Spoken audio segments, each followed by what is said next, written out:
যখন আপনাদের এখানে কথা বলছি, হয়তো এখন ইসরায়েলের কোন বোমারো বিমান গাজাতে হামলা করছে, হয়তো আরবের কোন কোন দেশে তারা হামলা করছে। এই খেলা বন্ধ করতে হবে।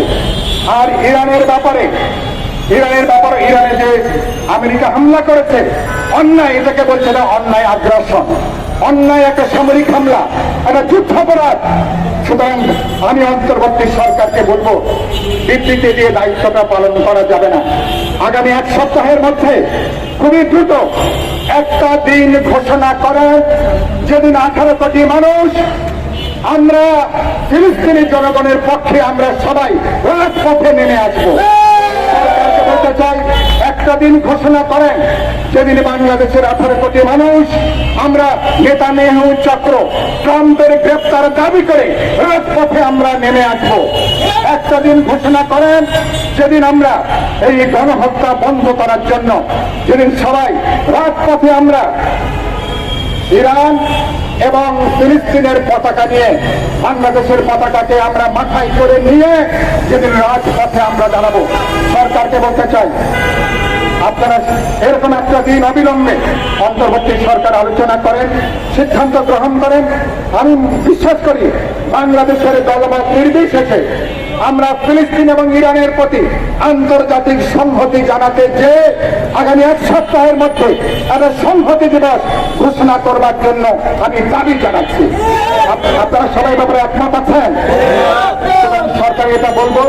আর শেষ যে কথা বলে বক্তব্য শেষ করব, অবিলম্বে নেতানিয়াহু এবং ট্রাম্পকে যুদ্ধাপরাধী হিসেবে ঘোষণা করে, ওদেরকে মানবতা বিরোধী অপরাধের জন্য ঘোষণা করে, ওদেরকে আক্রমণকারী হামলাকারী হিসেবে ঘোষণা করে, ওদেরকে আন্তর্জাতিক সন্ত্রাসী হিসেবে আখ্যা দিয়ে ওদের বিরুদ্ধে গ্রেপ্তারি পরোয়ানা জারি করার উদ্যোগ নেওয়া দরকার। জাতিসংঘ উদ্যোগ নিতে বলবো, আন্তর্জাতিক যুদ্ধাপরাধ ট্রাইব্যুনালকে উদ্যোগ নিতে বলবো।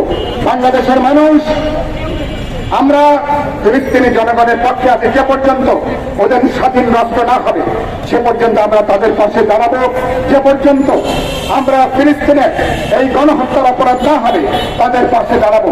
আর সারা দুনিয়া এবং আমরা ইরান অথবা ফিলিস্তিনকে সমর্থন করছি কেবল মুসলিম রাষ্ট্র হিসাবে না, পৃথিবীর যে কোনো রাষ্ট্রে তাদের যে কোনো ধর্ম হতে পারে, ভাষা হতে পারে, সংস্কৃতি হতে পারে, কিন্তু কোন স্বাধীন দেশকে, কোন আত্মনিয়ন্ত্রণ অধিকার প্রতিষ্ঠার দেশকে পৃথিবীর কোন দেশ কোন অজুহাতে এভাবে হামলা, আক্রমণ, দখলদারিত্ব করে আগ্রাসন চালাতে পারে না।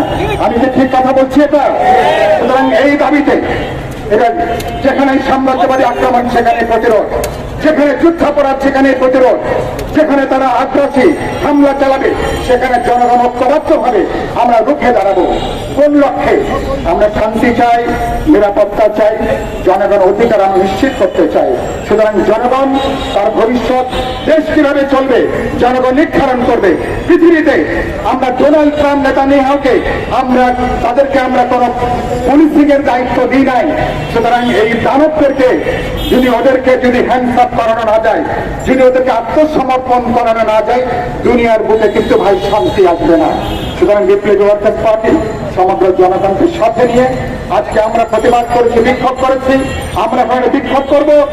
পরবর্তীতে সরকারকে বলেছি 7 দিনের মধ্যে আপনারা ফিলিস্তিন এবং ইরানের প্রতি সংহতি দিবস ঘোষণা করুন। এবং আমরা দেখতে চাই এবং বিপ্লবী ওয়ার্কার্স পার্টি জনগণকে সাথে নিয়ে আরব দুনিয়ার পত্রিকারী মানুষের পক্ষে, ইরানি জনগণের পক্ষে এবং এই ফিলিস্তিনি জনগণের পক্ষে এবং সাম্রাজ্যবাদী আগ্রাসন দখলকারীদের পক্ষে আমাদের প্রতিবাদ, আমাদের বিক্ষোভ আমরা অব্যাহত রাখবো। এটা বলে আপনাদের সবাইকে শুভেচ্ছা, অভিনন্দন, ভালোবাসা জানিয়ে আমার বক্তব্য এখানে শেষ করছি। দুনিয়ার মজদুর, দুনিয়ার মজদুর, এক হও, লড়াই করো।